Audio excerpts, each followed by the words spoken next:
You're still here. Now, go on ahead. You seek nightmares and the secrets within, do you not? I mean, I do, but I thought you disappeared at this point. Okay. Okay, I'm not complaining. Not complaining at all. Now let's see what Ludwig was guarding. Shrouded by night but with steady stride, coloured by blood but always clear of mind, proud unto the church. Beasts are a curse and a curse is a shackle. Only ye, the true blades of the church. Thank you. He's locked in there, by the way. You can't open the door. A lot of these doors are locked, actually.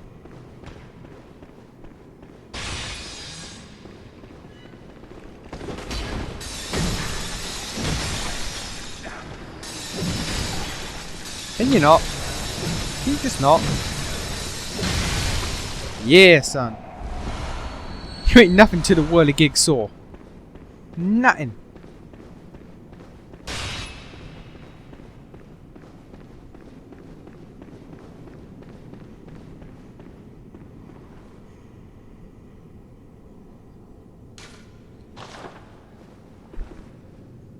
You just about see it. That guy in there is ringing a bell without a sound. Who would ring a silent bell? What would that accomplish? Are you a hunter? Well, that's very odd. Do you hear the toll of the bell? Very well. The beast you seek will not be found here. Go back to your hunt, and if you have the chance, put this night behind you. Places better left untouched. Secrets better left alone. Only a forward so brazenly roam. Bear in mind, some places are better left untouched, and some secrets are better left alone. Only fools do brazenly roam.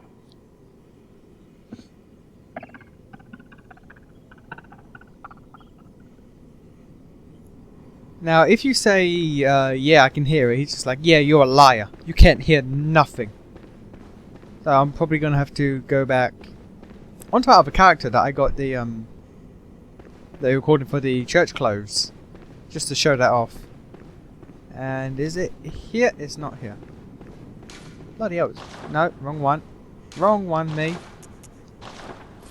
There you are. Get a little bit of light in here. Fist of Gratia. Move my mic in case I start eating it. A chunk of iron fitted with finger holes. The honking hunter woman, simple Gratia, ever hopeless with handling hunter firearms, preferred to knock the lights out of beasts with this hunk of iron. Which incidentally caused heavy stagger. Gratia, a fearsome hunter, and to onlookers, her unrelenting pummeling appeared oddly heroic. No wonder this weapon later assumed her name. So, no, wrong one. So literally, instead of a gun, if you want to parry people, you can just punch them. Yes, I think it works with parrying. I've never tried it. I've never tried it to parry, I've only tried it to, Actually, I've never tried it at all, really. I should at some point, but I haven't. So I'm not sure if it just staggers or if it actually parries people. And looky here. But first, we've got some stuff to deal with in here.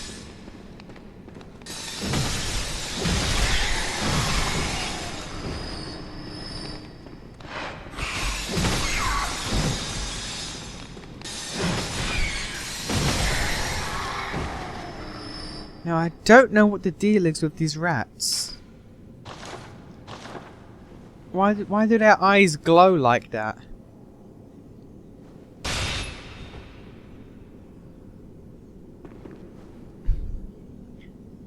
And what's even weirder, those are patient beds. They have these giant rats just here. with what appears to be graves. Like, that's just unsanitary, having giant experimented on rats just to here. With, like, is this meant to be like a big door? Is it meant to be sealed? Like no, it's just open. I don't know.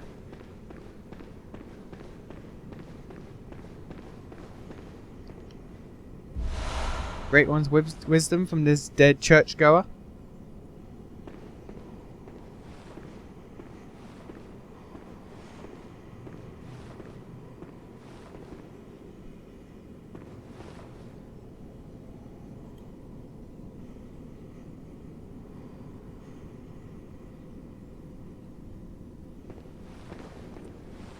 It's not saying the prayer.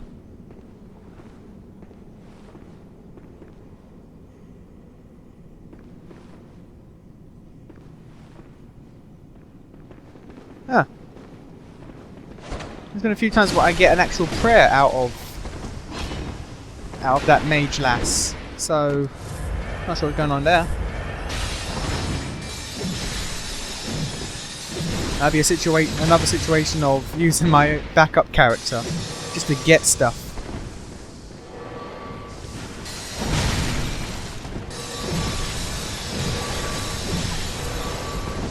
Can you not? Oh wow, that did such damage. I was not thinking a jump attack would do that much damage. Jesus.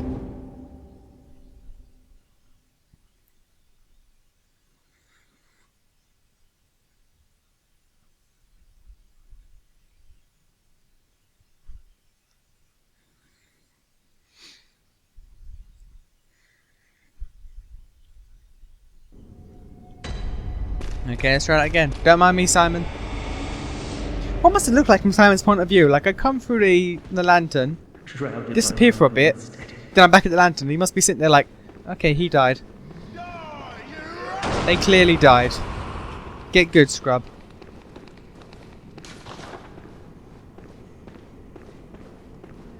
Pick up my blood.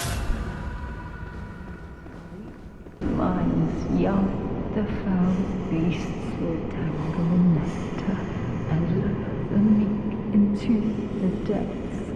Oh, remain wary of the frailty of men. Their wills are weak, minds young. Were it not for fear, death would go unlamented. But beware the frailty of men. Their wills are weak, minds young. The foul beasts will tangle in nectar and lure the meek into the depths. Oh, remain wary of the frailty of men. Their wills are weak, minds Now, I'm not young. sure how well that picks up, but she's repeating the same chant that Vicar Amelia says before her boss fight. She's still saying it, actually.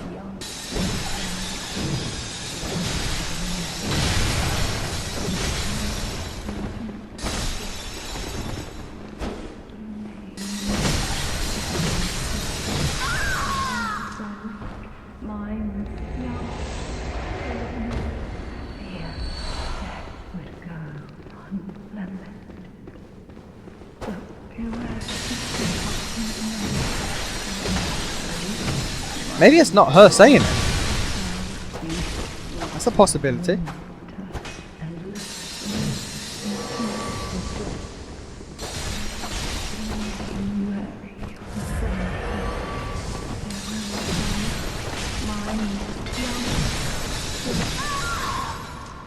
Nope, it was her saying it, because as soon as she died, it stopped. But yeah, she was saying the same prayer as Amelia. So that seems to be just a typical prayer said by the Healing Church.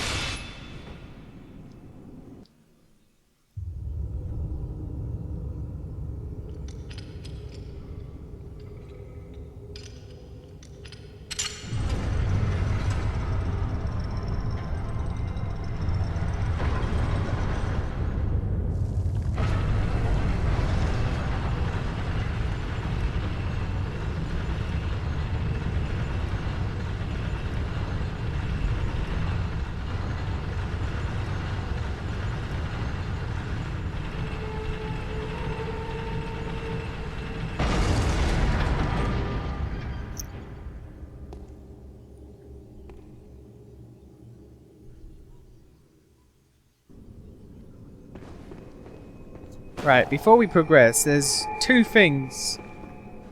Actually, there's three things I want to do. First, take a look at this. Right, this is an interesting... well, like you wouldn't call it... it's not just a statue, because there's several. Well, I don't think... nah, the word epitaph wouldn't be... it's a strange structure, basically. As we go back down. Like, we have a healing church hunter with no face. Like, you can tell from what he's wearing, this is a white church hunter with the gloves and everything. He's ringing a bell, which I'm not sure what that's for. Probably the choir bell item. What does the choir bell item say? Oh. Special hunter tool of the choir, high-ranking members of the church. Fashioned after the bell that projects an arcane sound across planes of existence. The sound of this smaller silver version of the bell does not cross planes, but grants vigor and healing to all cooperators. So I'm not sure if that's supposed to be the choir bell, but he's clearly a, if not a member of the choir, at least a white church hunter. That's performing something. There's another one, but he's wearing some sort of pope hat, like what Provost Willem wears, covering his eyes and whatnot. And if we take a look at the blindfold cap, retired choir, high-ranking members of the Healing Church. Members of the choir are both the highest-ranking clerics of the Healing Church and scholars who continue the work that began at Berkenworth. The eye covering indicates their debt to the teachings of Master Willem, even though their paths diverged. So, and I don't know what to get from this book, but from what I can gather just from this, they are performing some sort of experiment. Well, that's what this is meant to be depicting anyway. And he's like the highest member with the eye coverings and everything, either performing it himself or overseeing it. Actually, no, he's probably performing whatever experiment this is. Him or her reading from this book, either reciting chants of some sort or reading off possibly medical it could be a medical textbook, I'm not entirely sure. And then there could be whoever this is who is ringing that bell to heal in case things go wrong, or to keep them alive. You know, to keep this person alive longer than they were meant to. I'm not entirely sure. And then there's this. There's a beast underneath it, just hiding. Is that meant to signify the beast that hides within all humans? Or is this saying that they're trying to experiment on what releases beasts, on what how to draw out beasts, or how to control the transformation? I'm gleaming a lot from this simple statue, but it's something to at least consider what this purpose is, other than just be a lift. And this is also hiding two things. There's hiding what's up there, but also it's hiding what's below.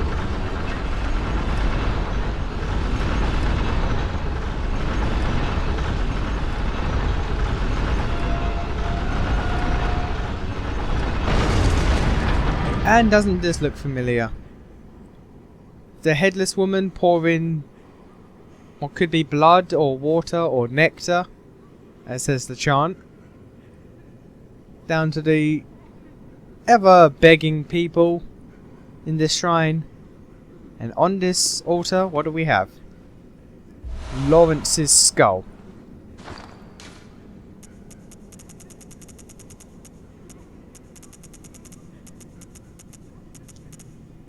Skull of Lawrence, first vicar of the Healing Church.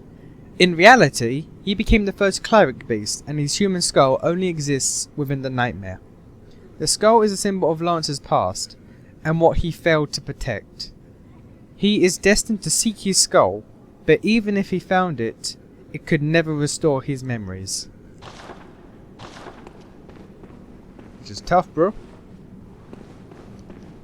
Now, let's just do something we're not supposed to do, but we can because we're not supposed to do it, but technically we are. Let's go down with it and see what this is hiding from us.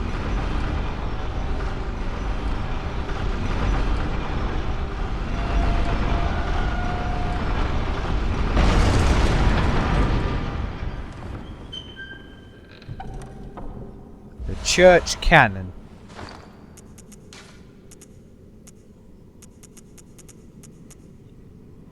Oh, don't know how I missed that. Wait, what do I need to use it? Oh, blood tinge. Okay. It's funny how that needs blood tinge, but the actual cannon doesn't. It just needs skill. Huh. An oversized weapon used by the Healing Church. A type of cannon that fires with a curved trajectory and creates an explosion upon impact. That's probably why, because the actual cannon fires straight. This one fires at an arc. A bit like a mortar. Originally designed for use by the brawny men with deteriorated brains, not for just any ordinary hunter. But the men lacked the wits to effectively operate firearms, and the weapon was quietly ushered into permanent storage. Not no more, it's not, we got it. Not gonna use it, but we got it.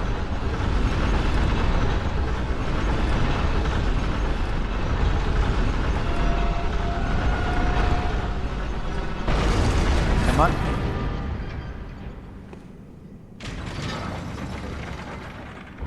But of course, now that we have Lawrence's skull, what do we do with it?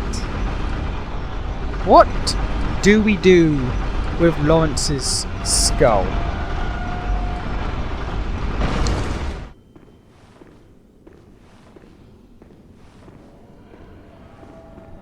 Doing this stealthily. I ain't catching into that thing.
I have no idea why Lawrence is on fire.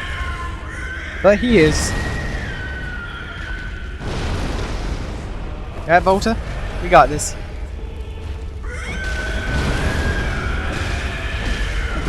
He almost always starts with that.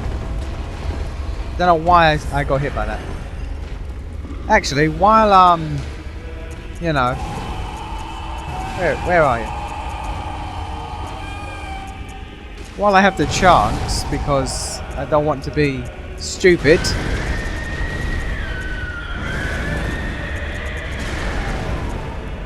Let's put on fire resistance. That would help.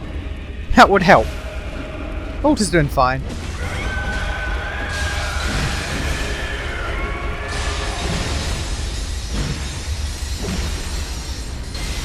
Volta's actually doing very fine.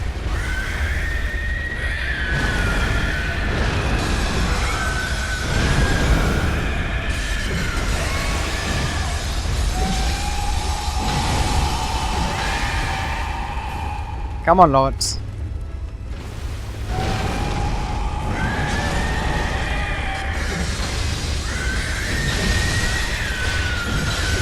Trim me and V-Man what you got. Both of us are whirligig users.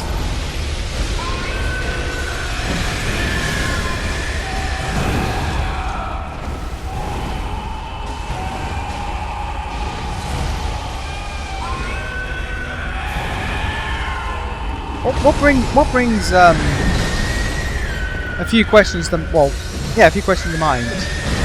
Is the whirligig the I shouldn't be talking about Volta and the League. I should be talking about Lawrence right now. But apart from what we've established, and the fact that he has no memories because he's a beast, there's not much to go off right now.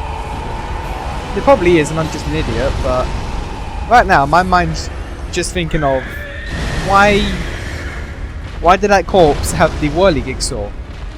Was that Walter's or Volta's body, or was that just the staple of the Confederates?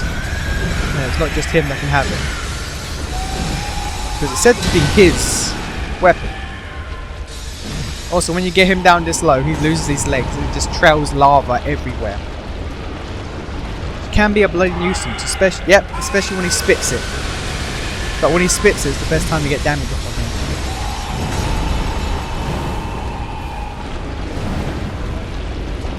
Come on, Volta.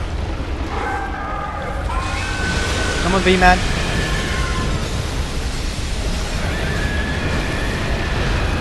Oh, no. Gee, okay, I hate that attack.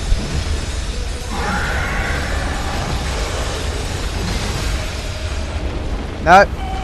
There we go.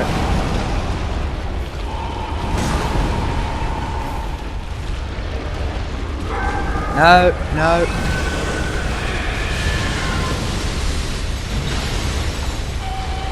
That overhead has complete 360 tracking.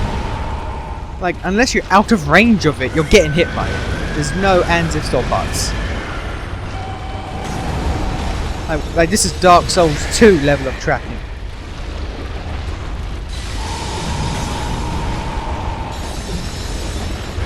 And I'm so paranoid to get near him in this phase because of the lava at the back and just the temper tantrum attack he has.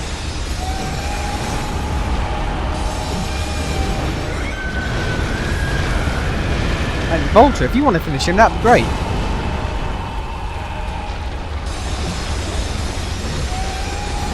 There we are.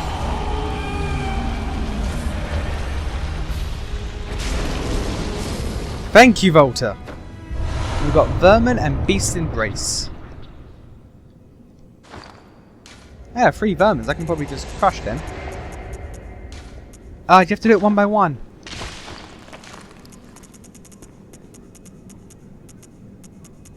I don't know if there's any ranks in this Covenant and what crushing Vermin apart from the first one gives you. But do it anyway, why not? Now, Beast Embrace. After repeated experiments in controlling the Scourge of the Beast, the Gentle Embrace rune was discovered. When its implementation failed, the Embrace became a forbidden rune, but its knowledge became the foundation of the Healing Church. Or a foundation of the Healing Church. Those who swear this oath take on a ghastly form and employ accentuated transformation effects, especially while wielding a beast weapon. And it boosts your temporary transformation. So what that means is that guy that that I fought earlier, the guy with the beast claws who looked beastly himself, he had the embrace rune. So that's what it does. It turns you more into a beast, and when you use the beast claws, you get more attacks. You get a bigger moveset with it.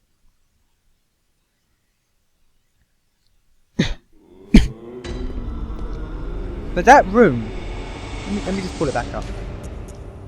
This rune here, it was discovered and then quickly it was forbidden by the Healing Church because it embraced the beast. It embraced the beast blood, and that's not what the Healing Church wants of its people. So How did they find this? That's one thing that... Like, this is the Carol rune. This is a rune that was transcribed by Carol. It was a... But... And this is where the idea of where they find runes comes into play. Like, most runes are Carol runes. They're transcribed by Carol. This is left by Carol, left by Carol, left by Carol. This was found. This is a Carol rune found by Ludwig. So did Carol leave these ones intentionally, but hid this one, hid guidance, and it was just found by Ludwig? And then there's like these, like this one doesn't mention Carol at all. So this must have been found by someone else, other than Carol. Like, it's never specified who. But where was Welcome. this discovered? Who was it found by? Let me. How was it found? Questions I don't think we're ever going to get the answers to. Because why would you? Just buy blood vials with that extra stuff. Alright. And after that, we're actually going to go forth into the research halls in the next one, after dealing with Lawrence rather swiftly. Thanks to Volta. No small part thanks to Volta.